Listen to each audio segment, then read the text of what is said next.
Larry Bisman.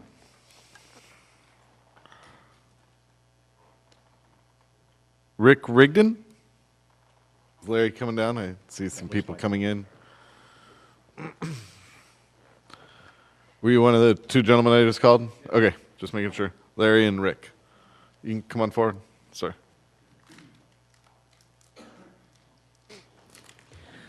Good evening. This is a pretty momentous occasion. I think all of us who are here feel that it is, and that it cannot be denigrated or lessened by anything that anybody says or does. This is a moment in history. I stand here, a new member of the Spokane community, recently moved here 6 months ago from northern Idaho. Previously, I was in Phoenix, Arizona for 13 years. Before that, I was in Houston, Texas. I'm a member of the geek community, if you will, so my career has taken me all over our great nation and even overseas.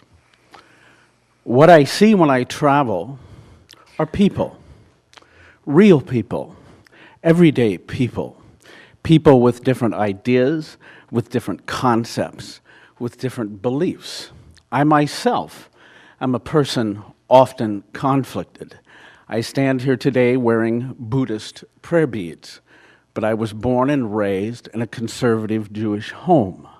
I am the brother of a rabbi of 40 years who just recently retired in Scottsdale, Arizona. I am used to being on the cutting edge. That is what my career has led me to do, and that is what my own personal beliefs have led me to do. If you had asked me before tonight, would I be standing here before you now, I would probably have laughed and said, oh, get real. This is 2012, not 1972.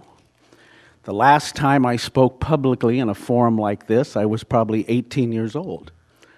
I served my country secretly, not overtly, because that's what I was called to do.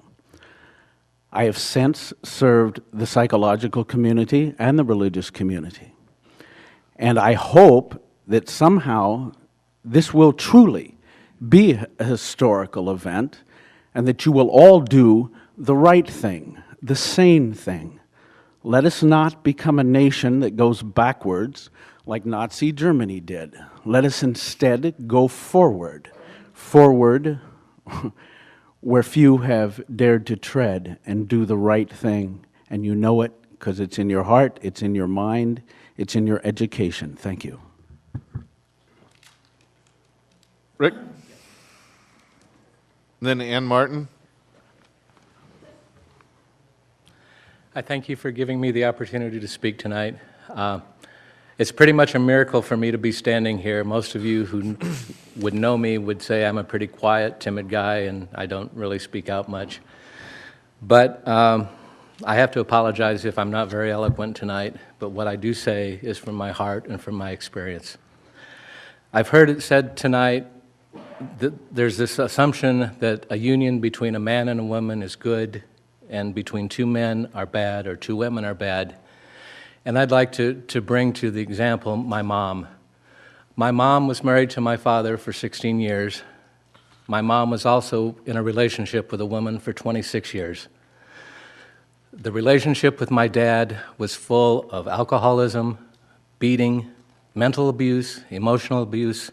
We kids suffered because of it, but because it was a man and a woman, the church stood by and gave its blessing to it time and time again. Because she was involved with a woman for 26 years, she was constantly being put down for that. And there was more love in that in 1 year than there was in the title 16 years that she was with my dad. I myself am gay. I've been in a relationship for 17 years. And I've also heard it said tonight that it's tough being married in a straight relationship. In that 17 years that I've been in a relationship, I go through the very same things. I go through worries about money, We've had loss, we've faced homelessness, we've had all the same thing. But what I haven't heard a lot of straight couples say are facing the same type of things I hear of, that constant lies. I've sat here tonight and listened that I'm a drug user, that I'm promiscuous, that I'm rife with STDs. I'm none of those things. I've had to deal with situations where church leaders show up to my doorstep in the middle of the night to perform an exorcism on me. I've been thrown out of college because I've had gay feelings, not because I've acted on anything, but just because I've had a gay feeling. I've been told that it's better for me to commit suicide than to perform the natural inclinations that I have. And if this is the religion and this is that, I've dealt with God. This is not a religious issue to me, but I'm just tired of being a second-class citizen. All I want is the same thing that everybody else here has. Thank you. Martin, and then Shar Lichty. And then Kelly Roscoe. Thank you, Council President.